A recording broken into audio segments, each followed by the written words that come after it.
Hello dear students. आइए, आपका स्वागत है एक्सपी क्लासेस में। आज का जो अपना टॉपिक है वो है क्लास 10th के प्रोच के अंतर्गत ये 7वां चैप्टर है और ये लास्ट चैप्टर है the heritage of India, Bharat की विरासत। ये रिटन बाई है ए एल वॉशम, यानी ए एल वॉशम ने इसको लिखा हुआ है। लेखक ने इसमें बहुत अच्छे से भारत की विरासत के बारे में बड़ा सुंदर वर्णन किया है और वर्तमान में भारत कैसा है और भविष्य में कैसा होगा, यानी लेखक के समय में भारत कैसा होता है और भविष्य में कैसा होगा और पास्ट में भारत कैसा था और इसकी विरासत को बरकरार रखने के लिए किन किन महापुरुषों ने अपना विशेष योगदान दिया, इसके बारे में लेखक ने बहुत अच्छे से बताया है। तो चैप्टर शुरुआत करने से पहले मैं निवेदन करूंगा कि जो हमारे नए व्यूअर हैं जिन्होंने हमारे चैनल को सब्सक्राइब नहीं किया है, पहले तो वे निरंतर हमसे जुड़े रहने के लिए चैनल को सब्सक्राइब करें और बेल आइकन को भी हिट करें ताकि और भी जो हम वीडियो दें वो आप तक सबसे पहले पहुंचे। तो चलिए सीधा चैप्टर से शुरुआत करते हैं, इसके टेक्स्ट पर आते हैं। Ram Mohan Roy had sounded the theme with his passionate advocacy of social reform, यानी राजा राम मोहन राय ने सोशल रिफॉर्म यानी समाज सुधार की जो थीम है उसको साउंडेड किया, यानी उसका सूत्रपात किया। With his passionate advocacy, passionate मतलब होता है तीव्र, एडवोकेसी मतलब वकालत, यानी राजा राम मोहन राय ने प्रचंड यानी तीव्र वकालत के द्वारा समाज सुधार की थीम का शंखनाद किया। ये कहें एक नए युग की शुरुआत की, यानी समाज सुधार समाज सुधार के शंखनाद का श्रेय राजा राम मोहन को ही जाता है। Vivekananda repeated it with a more nationalist timber when he declared that the highest form of service of the great mother was social service. Vivekananda repeated in with a more nationalist timber. Vivekananda repeated it, यहाँ इन की जगह it है, कि इसको बड़े मोर nationalist timber mean तो स्वर, इन्होंने इसी थीम को एक बहुत राष्ट्रवादी स्वर में इन्होंने इसको दोहराया। कब दोहराया? जब इन्होंने ये घोषणा की, when he declared that the highest form of service, कि सेवा का जो उच्च रूप है, ऑफ द ग्रेट मदर, यानी ग्रेट मदर मीन भारत माता, भारत माता की सेवा का जो उच्च रूप है वो वाज सोशल सर्विस, वो समाज सुधार है। यही थीम को विवेकानंद ने इस तरीके से और आगे रिपीट किया। The other great Indians chief of whom was Mahatma Gandhi, और अन्य जो महान भारतीय हैं उनमें से जो मुख्य थे वो महात्मा गांधी थे। Develop the theme of social service as a religious duty, इन्होंने समाज सेवा की थीम को एक धार्मिक कृत्य यानी धार्मिक कर्तव्य के रूप में विकसित किया। And the development continues under Gandhi successors, और जो इसका विकास है, जो क्रम है, विकास का क्रम है, वो कंटिन्यू रहा यानी जारी रहा, निरंतर आगे बढ़ता रहा। अंडर गांधी सक्सेसर, गांधी के अनुयायियों के अंडर में, यानी गांधी के अनुयायियों यानी सक्सेसर्स ने भी इसको आगे कंटिन्यू रखा। तो इस तरीके से इस पैसेज में राजा राम मोहन राय ने जो समाज सुधार की जो थीम थे उसका सूत्रपात किया बड़ी तीव्र वकालत के साथ, और विवेकानंद ने इसी को बड़े तीव्र नेशनल, मतलब ये कहेंगे विवेकानंद ने इसको बड़े राष्ट्रवादी स्वर में इसको दोहराया और उन्होंने ये घोषणा की कि भारत माता की उच्च सेवा जो है वो समाज सेवा है। और फिर अन्य महान भारतीयों में जिनमें महात्मा गांधी मुख्य थे, इन्होंने इसको समाज सेवा को एक धार्मिक कृत्य के रूप में प्रस्तुत किया, आगे बढ़ाया, डेवलप्ड किया, और फिर गांधी के बाद उनके अनुयायियों ने इसको और अच्छे से आगे कंटिन्यू रखा। नेक्स्ट पैराग्राफ देखते हैं। Mahatma Gandhi was looked on by many both Indian and European as the epitome of Hindu tradition, but this is a false judgment for he was much influenced by Western ideas. Gandhi ji was looked on, Gandhi ji को देखा जाता है, look on किया जाता है यानी देखा जाता है, by many कई लोगों द्वारा, बोथ जिनमें हैं कौन, भारतीय और यूरोपियन, कि कई भारतीय यानी दोनों भारतीयों और यूरोपियन द्वारा गांधी जी को देखा जाता है एज किस रूप में, as the epitome of Hindu tradition, यानी भारतीय यानी हिंदू परंपरा के प्रतीक के रूप में, एपिटोम के रूप में। But this is a false judgement, लेकिन ये गलत धारणा है, गलत जजमेंट है, गलत न्याय है। गांधी जी के प्रति ये जो सोच है कि गांधी जी को हिंदू परंपरा का एक एक गांधी जी एक एपिटोम है, एक प्रतीक है, तो ये अगर ये भारतीय या यूरोपियन ऐसा सोचते हैं तो ये गलत धारणा है। For he was much influenced by western idea, for मतलब चूंकि, ही वॉज मच इन्फ्लुएंस्ड वो ज़्यादातर प्रभावित थे, बाई वेस्टर्न आइडियाज यानी पश्चिमी विचारों से वो अधिक प्रभावित थे। Gandhi ji believed in the fundamental of his ancient culture, Gandhi ji believed विश्वास करते थे इन द फंडामेंटल्स यानी आधारभूत सिद्धांतों पर, ऑफ एंशियंट कल्चर यानी प्राचीन संस्कृति यानी कल्चर के जो फंडामेंटल्स थे यानी आधारभूत सिद्धांत थे उन पर बिलीव करते थे। But his passionate love of the underdog and his antipathy to caste through caste though not unprecedented in ancient India, यानी जो गांधी जो बिलीव करते थे, गांधी बिलीव करते थे प्राचीन संस्कृति के मूलभूत सिद्धांत पर, लेकिन उनका जो पैशनेट यानी जो उनका तीव्र प्रेम था वो था अंडरडॉग यानी दलितों के प्रति उनका तीव्र प्रेम था, अधिक उनके प्रति रुचि थी। और जो उनकी अरुचि थी यानी जो उनकी घृणा थी, एंटीपैथी थी, एंटीपैथी में घृणा टू कास्ट जातिवाद के लिए थी, दो यद्यपि not unprecedented in ancient India, हालांकि ये प्राचीन भारत में पहले भी ऐसा हुआ है, यानी अनप्रेसिडेंटेड, ये अभूतपूर्व ये बात नहीं थी कि इसके पहले कभी किसी ने कास्ट सिस्टम का विरोध ना किया हो या दलितों के प्रति किसी का प्रेम न रहा हो, ऐसा नहीं है। तो ये अभूतपूर्व घटना कोई नहीं थी। तो वर अनऑर्थोडॉक्स इन द एक्सट्रीम, अब ये अनऑर्थोडॉक्स यानी अरूढ़िवादी कृत्य थे,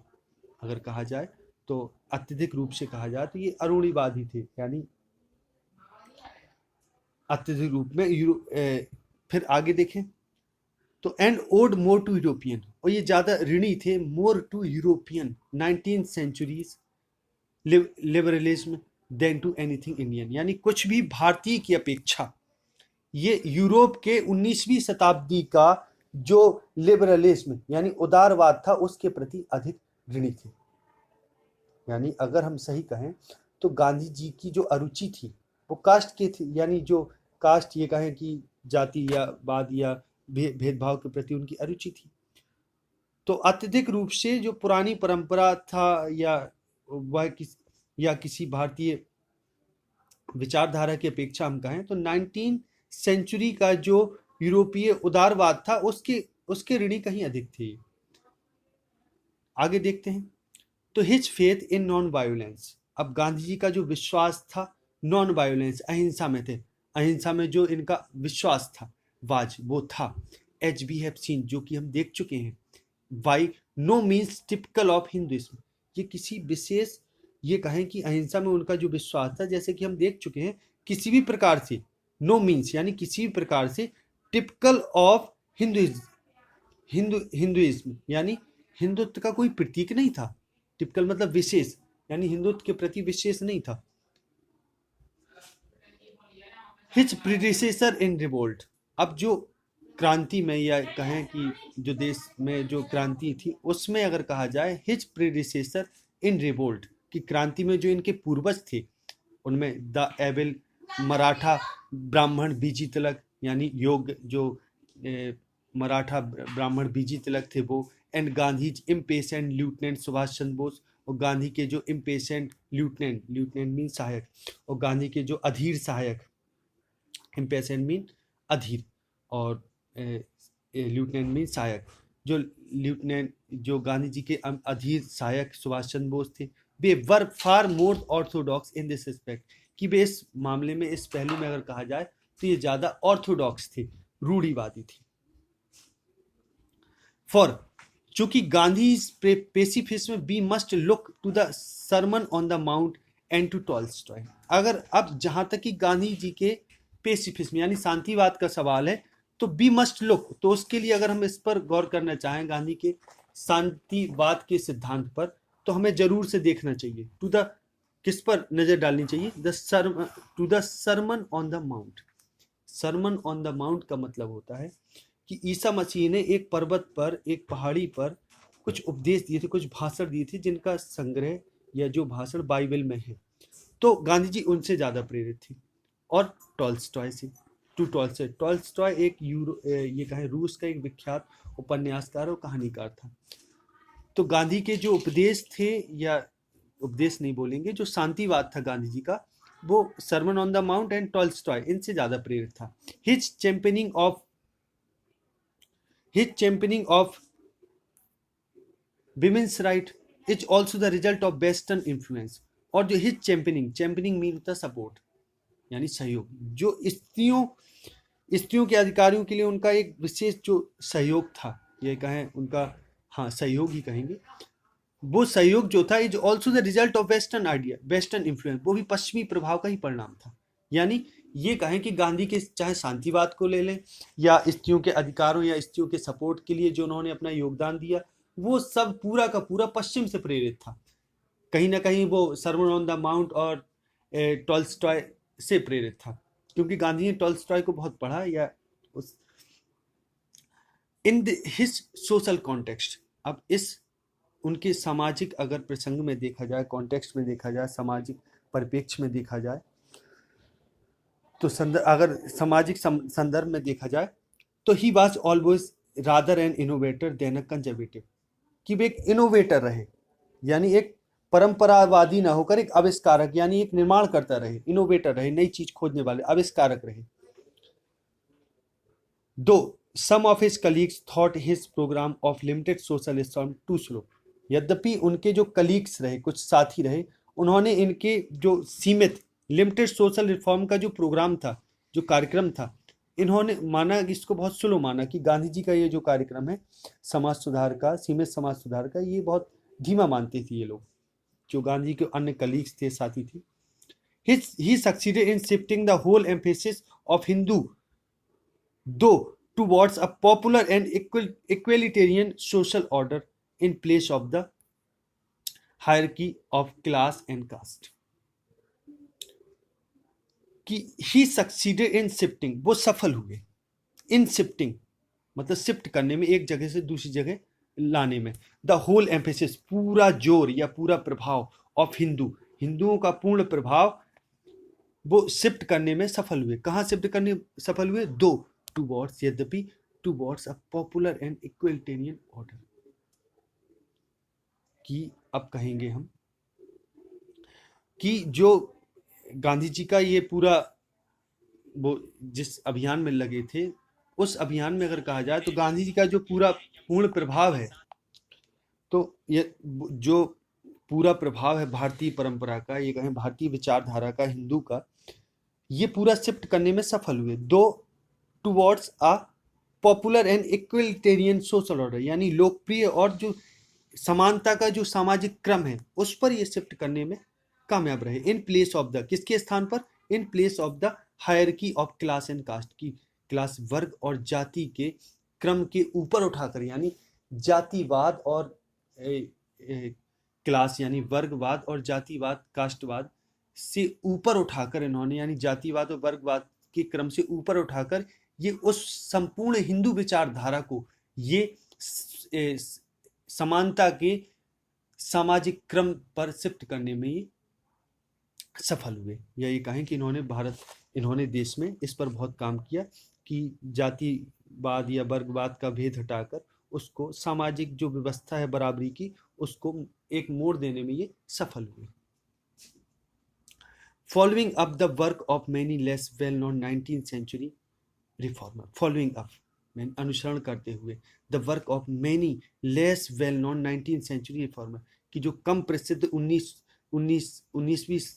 शताब्दी के जो कम प्रसिद्ध सोशल रिफॉर्मर थे, यानी जो समाज सुधारक थे, Gandhi and his follower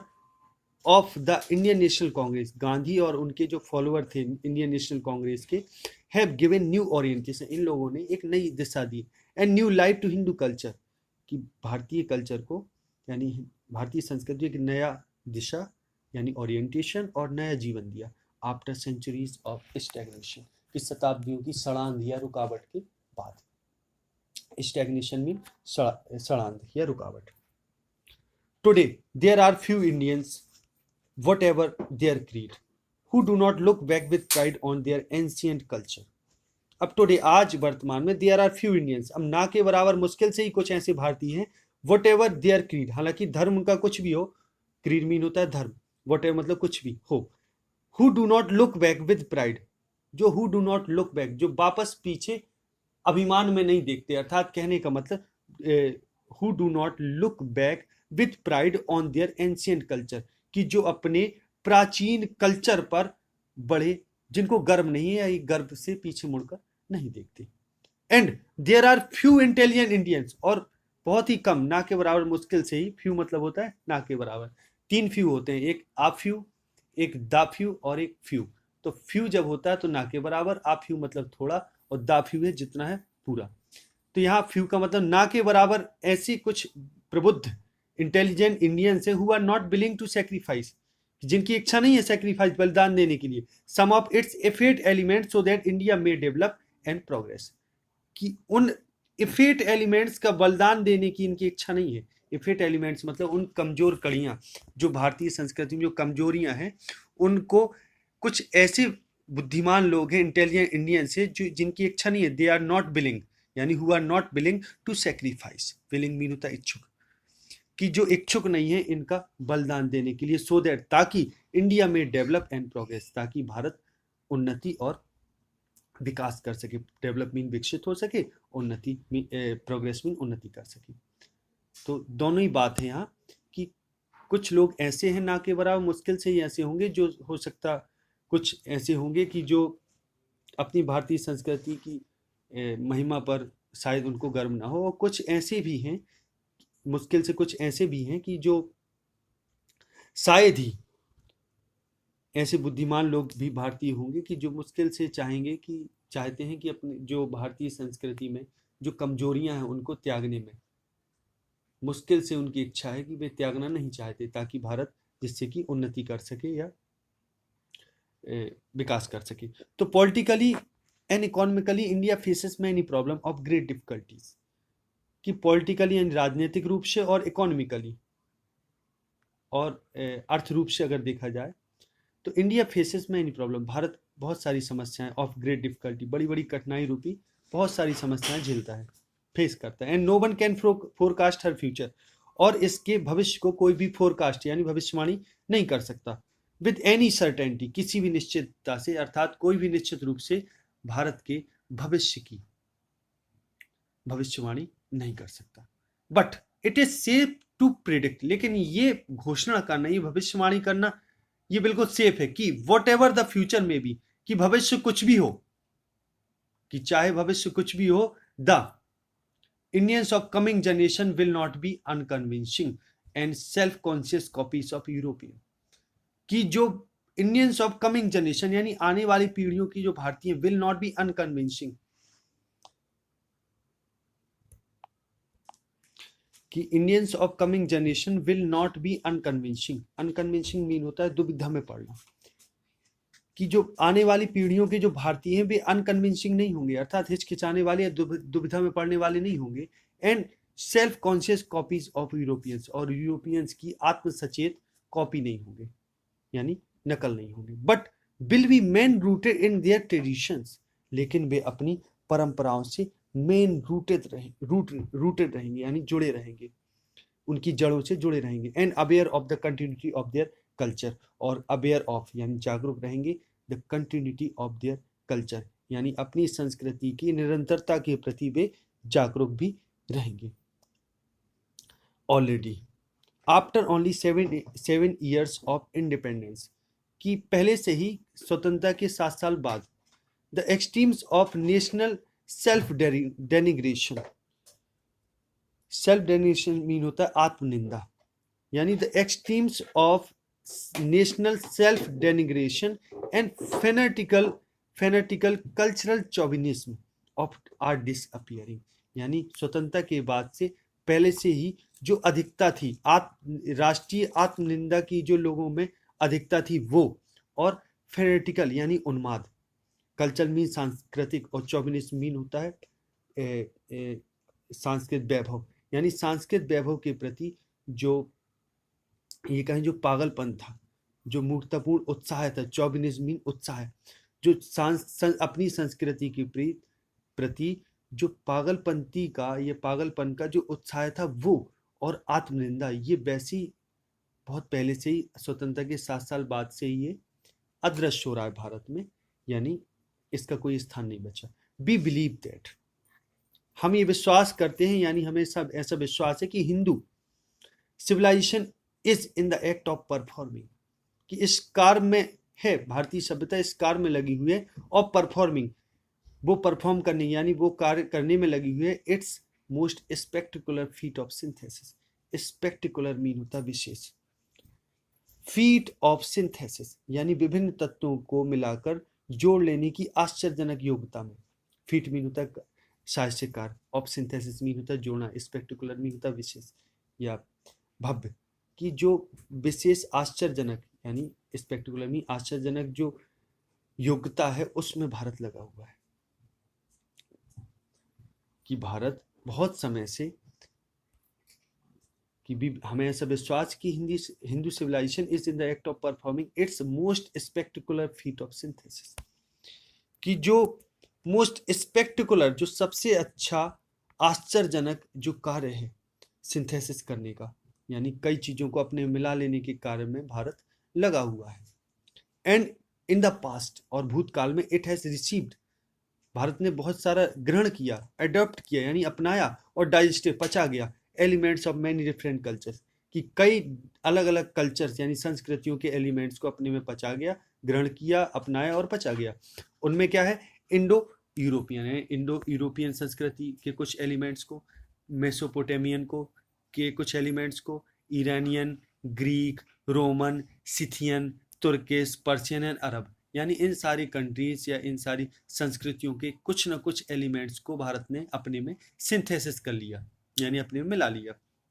with each new influence, अब प्रत्येक एक नए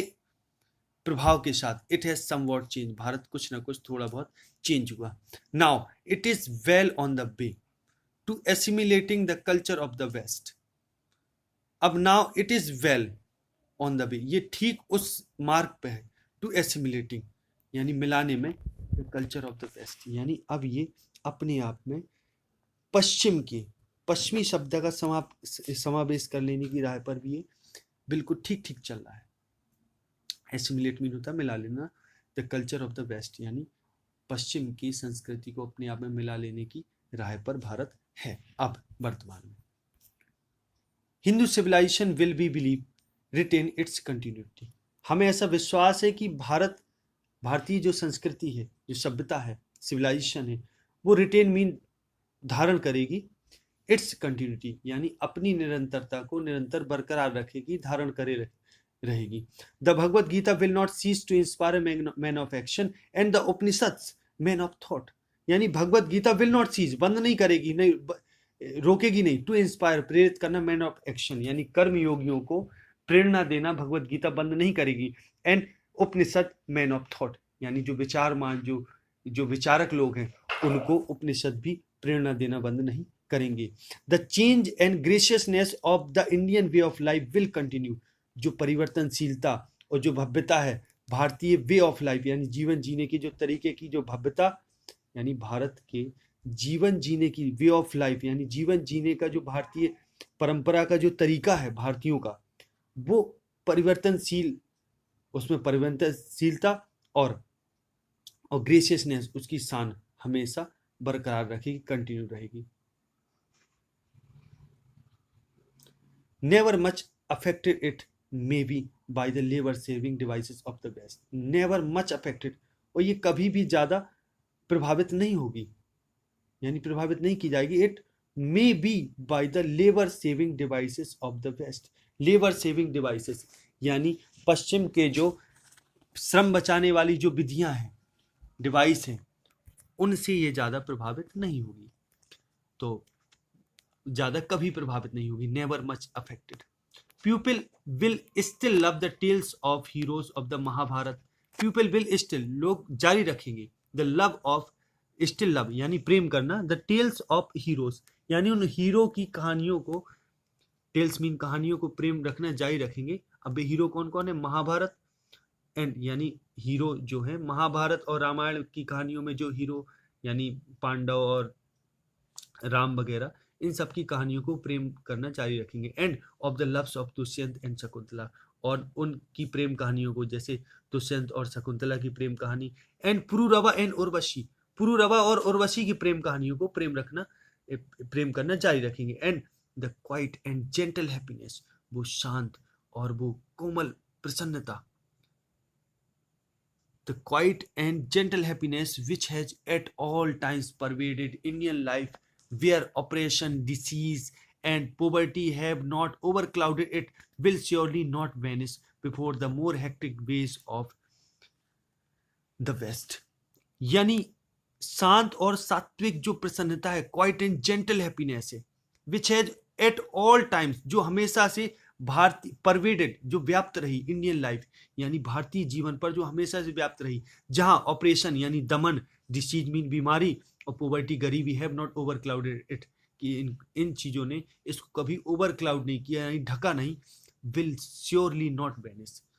ये कभी नष्ट नहीं होगी, निश्चित रूप से कभी नष्ट नहीं होगी, बिफोर किसके सामने, the more hectic ways of West, of the West, यानी जो पश्चिम की उत्तेजक यानी हेक्टिक जो तरीके हैं जीवन जीने के, जो आपाधापी वाले तरीके हैं, उनसे कभी भी उनके सामने ये नष्ट नहीं होगी। Much that was useless in ancient culture has already perished, much, अब बहुत सारा, बहुत अधिक, दैट वाज यूजलेस, जो बेकार था भारतीय, इन एंशिएंट इंडियन कल्चर, जो प्राचीन भारतीय संस्कृति में जो बेकार था, वो पहले से ही पेरिस्ट हो गया, नष्ट हो गया। द एक्स्ट्रावेगेंट, जो अत्यधिक खर्चीला या जो अतिरिक्त था, एंड वेरवरस मीन होता है बर्बर, हेकाटॉम्स ऑफ द वैदिक एज, हेकाटॉम्स मीन होता है ये कहें बलि वगैरह, वैदिक एज यानी प्राचीन, जो प्राचीन वैदिक काल की जो बलि वगैरह प्रथा थी, वो have long since been forgotten, बहुत लंबे समय से भुलाई जा चुकी हैं। Though animal sacrifice continues in some sects, और एनिमल सेक्रीफाइस यानी जो पशु बलि वगैरह है, एनिमल सेक्रीफाइस मतलब पशु बलि, कंटिन्यूस, ये जारी है कुछ सेक्ट्स में, कुछ संप्रदाय में, सेक्ट्स मीन होता है संप्रदाय। Widows have long ceased, widows यानी विधवाओं को, हैव लॉन्ग सीज्ड बंद कर दिया गया है, टू बी बर्न जलाए जाना, ऑन देयर हस्बैंड्स पायर अपनी पति की चिताओं पर, पायर मीन होता है चिताओं, यानी विधवाओं को भी उनके पति की चिताओं पर जलाना बहुत समय से बंद हो गया है। Girls may not by law be married in childhood, और शायद अब कानूनन लड़कियों की शादी भी बचपन में, जो चाइल्डहुड में उनकी शादी हो जाती थी, वो भी कानूनन बंद हो चुकी है, वो भी नहीं होती। In buses and train all over India, कि पूरे भारत में बस और ट्रेन में Brahmans rub shoulders with the lowest caste without consciousness of grave pollution, बिना किसी गंभीर प्रदूषण के भय के, यानी बिना गंभीर, ग्रेव मीन होता है गंभीर, पोल्यूशन मीन प्रदूषण, यानी ये कहें कि छुआछूत, यहाँ छुआछूत का मतलब बिना किसी छुआछूत के भय के या उसकी चेतना के, कॉन्शियसनेस मतलब बिना उसको ध्यान में रखे, जो ब्राह्मण वगैरह हैं पूरे भारत में, वे कंधे से कंधा मिलाकर चलते हैं। Rough soldiers with lowest caste, यानी जो नीचे तबके लोग हैं, या ये कहें कि अछूत वगैरह, उनसे कंधे से कंधा मिलाकर, बिना किसी इस बात के भय के कि ये कहीं अछूत ना हो जाए, या भेदभाव को ध्यान में न रखते हुए वे ब्राह्मण लोग भी अब कंधे से कंधा मिलाकर चल रहे हैं। And the temples are open to all by law, और मंदिर वगैरह सबके लिए कानूनन खुले हैं। कास्ट इज वैनिशिंग, जातिवाद नष्ट हो रहा है, वैनिश हो रहा है, समाप्त हो रहा है। The process begin long ago, हालांकि इसकी जो प्रोसेस है बहुत लंबे समय पहले ही प्रारंभ हो चुकी है कास्ट प्रथा को खत्म करने की, but its pace is now so rapid, लेकिन जो इसकी गति है वो बहुत तेज है। दैट की the more objectionable features of caste may have disappeared within a generation or so, कि most objectionable features of caste, और जो सबसे ज्यादा जिन पर उंगली उठाई जाए, ऑब्जेक्शनेबल फीचर, जो जातिवाद के सबसे ज्यादा जो ऑब्जेक्शनेबल यानी जिन पर उंगली उठाई जाए, ये कहें कि जो और जो फीचर्स थे जात पात संबंधी, वे भी may have disappeared within a generation or so, एक या दो जनरेशन वे भी शायद संभावना है कि वे भी खत्म हो जाएं। The old family system is adapting itself to present the condition, कि ओल्ड फैमिली सिस्टम है, जो पुरानी परिवार व्यवस्था